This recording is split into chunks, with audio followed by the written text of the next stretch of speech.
Hey everyone, welcome to TV Recap. I'm Lance, and this is the recap for Westworld Season 1, Episode 8, titled Trace Decay. Now, after last week, I felt like I really had this show figured out after predicting that Bernard was actually a host. But somehow after this week, I feel more like this guy. Yeah. Now, in just one episode, the writers managed to completely wreck my idea about what's going on in this show and what's going to happen in the last two episodes of the first season. So for this week, I'll do my normal quick recap, and then we're actually going to break down two of the more popular theories about what's happening in the show based on what we know so far. Okay, looks like I was wrong about Ford building a replacement host for Teresa, since he used Bernard to cover up the evidence and used her own body as a cover for her murder. Now, I found this sequence of Bernard cleaning up to be particularly sad, considering Bernard seemed to only be doing this so Ford would make him forget. I especially thought it was interesting that we got back to the Ford and Bernard having a philosophical discussion on host versus humans while a host was actually being built in front of them. We also finally found out what happened to Elsie, which I'm not happy about. I like that character. But I think they left room for Bernard to have actually been acting on Arnold's account instead of Ford's, since I actually believe Ford when he said that he had never made Bernard kill before. Now, call me naive, but that just means Ford could have used different hosts. Now, we saw the first step in Maeve's revolution this week with her giving herself administrative rights to the system and the ability to control other hosts. I think seeing her manipulation in the park is where we're supposed to stop rooting for her as an audience and actually begin feeling afraid of what her actions could stumble into. We got further proof that Maeve has transcended her primary programming when she actually attacked Sylvester. Now, I know that there are some people that think these scenes were poorly written, but I feel like we're putting too much faith in the assumption that all we see on the screen is all there is. Now, this show is repeatedly twisted and turned, and I think it's premature to act like this is the only storyline where that won't happen. Now, speaking of twists and turns, it's time to address Dolores and William. Finding their destination, Dolores continues to break down, seeing herself dead in the river, not being sure about William killing the soldier, to finally having a flashback of herself as the one responsible for the past town massacre. Now, we'll talk about the different states of the town in a minute, but it's now clear to both Dolores and to us that we can't really trust what we're seeing. To wrap up the recap for this week, let's talk about the Man in Black. Now, there are two big items from this week's storyline. First, Teddy and the Man in Black have actually found the beginning of the maze, evident to anyone who knows the ancient myth of the Minotaur. Now, I'm not sure if Wyatt's men are hard to kill just because of Ford's programming, or if it's because of the extra bulk and bones on their bodies.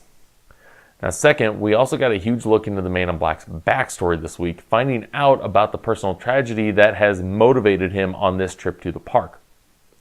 Now, the most interesting result of this revelation to Teddy is that Teddy has begun to break out of his loop and programming constraints. Now, of course, this could also just be due to them entering the maze. Well, we'll have to find out next week. All right, that's the recap, so now it's time for the theories. First, let's talk about the theory that Bernard is actually a recreation of Arnold. Now, this theory is rooted in the similarities between Bernard's personality, which we've observed, and what we know about Arnold's disposition.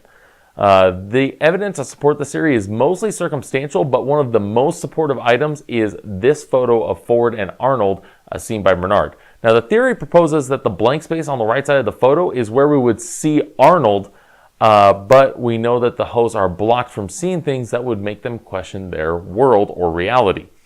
Now, the biggest problem I have with this theory is that if Bernard is actually blocking out information about Arnold to protect his true identity from himself, why is he able to have full conversations about Arnold and acknowledge Arnold's existence in the first place?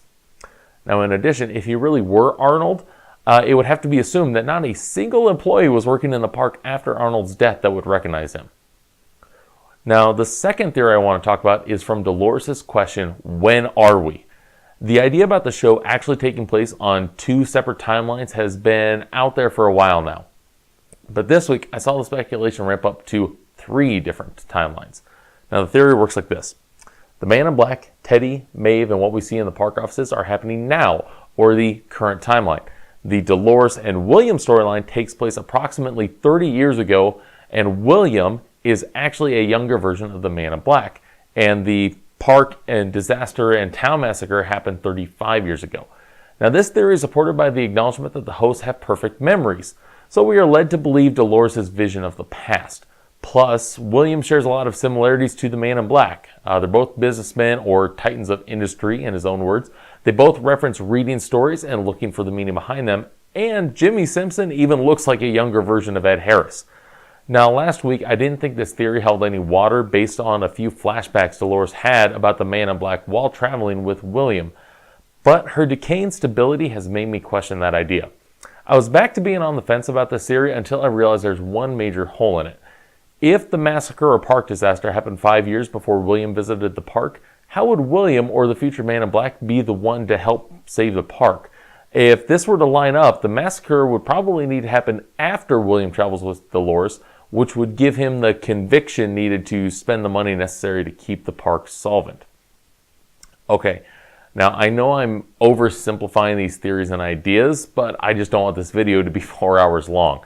Now, ultimately, I really love the discussion this show generates because I think that's a sign of really good writing. You rarely hear someone say, man, that was written very well. I really like how they spelled everything out for me. All right, so what do you guys think about this week's twists and turns? Are you rooting for Maeve or are you rooting against her? Is the Man in Black the good guy he now says he is? And is Bernard actually a host version of Arnold? And when the hell are we? Leave all your comments below this video. Follow me at TV Recap on Twitter for weekly video updates, and make sure to hit the subscribe button below to make sure you catch all of my videos as soon as you can. We've only got 2 more weeks of this roller coaster, and I am really looking forward to it. Thanks for watching, everybody. I'll see you next week for more Westworld. Bye.